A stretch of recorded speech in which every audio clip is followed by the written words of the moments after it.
اس سے پہلے سورہ بقرہ کی مختلف آیتوں کا خلاصہ پیش کیا گیا۔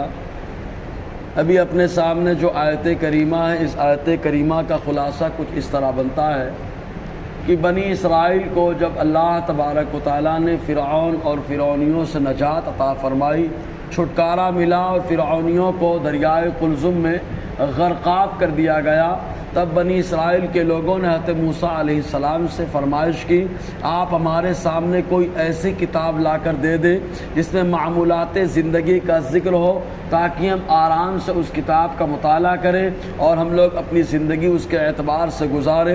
تو ان لوگوں نے فرمائش کی، موسیٰ علیہ السلام نے بارگاہ خداوندی میں عریضہ رکھا، اللہ تعالیٰ نے تورات عطا فرمائی، اور اسی دوران ان لوگوں نے بچھڑے کی پوجا شروع کر دی۔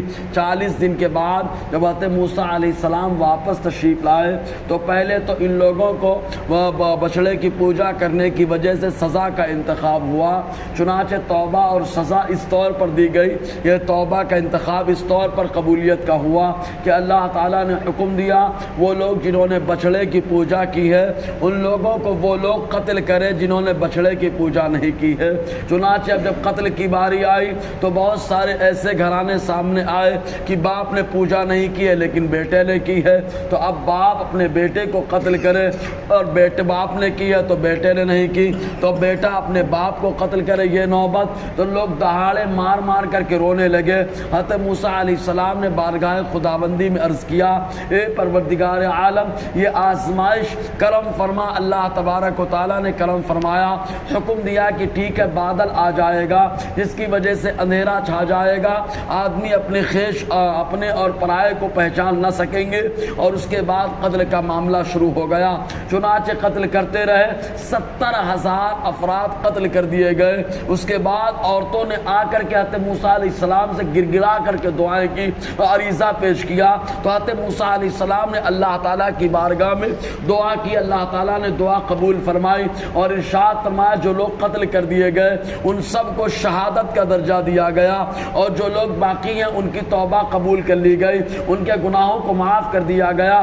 جب گناہوں کی معافی کا اعلان ہو گیا تو حضرت موسیٰ علیہ السلام نے ان لوگوں کے سامنے بات رکھی کہ تم لوگوں نے فرمائش کی تھی کہ جو ہے ایک کتاب لائیے جس میں معمولات زندگی ہو، ہم نے وہ کتاب تمہارے سامنے پیش کر دی ہے، وہ تورات ہے۔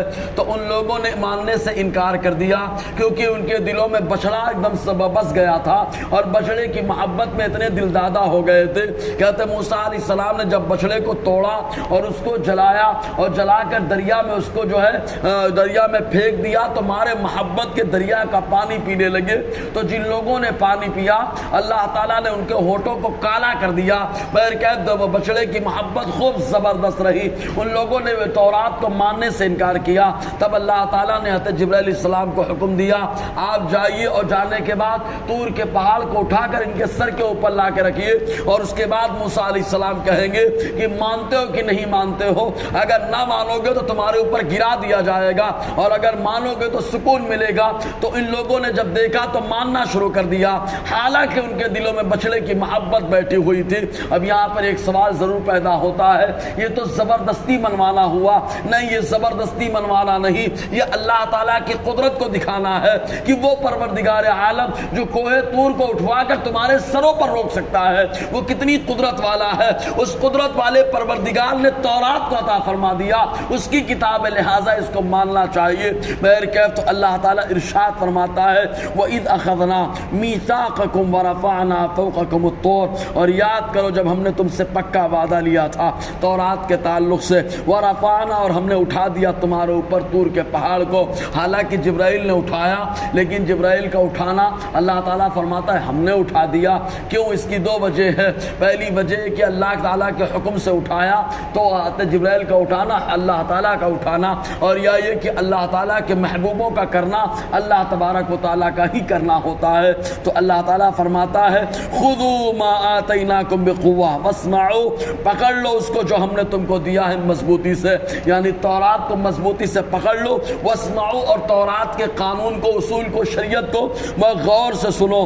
قالوا، بنی اسرائیل نے کہا، سمعنا، ہم نے سن لیا، وعصینا، اور نافرمانی کر دیا، اب نہیں دھیان دیں گے اس پر۔ اللہ تعالیٰ فرماتا ہے کیوں یہ شرارت کر رہے ہیں؟ وَأُشْرِبُوا فِي قُلُوبِهِمُ الْعِجْلَ بِكُفْرِهِمْ، اور بسا دیا گیا ان کے دلوں میں بچڑا ان کے کفر کی وجہ سے۔ اے محبوب آپ کہہ دو، بِئْسَ مَا يَأْمُرُكُمْ بِهِ إِيمَانُكُمْ إِن كُنتُم مُؤْمِنِينَ، آپ کہہ دو کتنا برا ہی حکم دیتا ہے تمہارا ایمان اس کا اگر تم ایمان رکھتے ہو، کیونکہ ان لوگوں نے کہا ہم تورات کو خالی مانتے ہیں، تورات کے علاوہ تمام چیزوں کا انکار کرتے ہیں۔ تو تورات نے بچڑے کی پوجا سے منع کیا تھا، تورات نے کہا کہ اللہ تعالیٰ کے احکام کو مانو، تورات نے کہا کہ تورات کی پابندی کرو، ان لوگوں نے ان تمام چیزوں کا انکار کر دیا۔ تو کتنا برا ہے وہ جس کا ایمان تمہارا تمہیں حکم دیتا ہے اگر تمہارے پاس ایمان ہے۔ انشاءاللہ آگے گفتگو رہے گی۔ اللہ تعالی ہم سب کو فیضان قرآن، برکات قرآن سے مالا مال فرمائے۔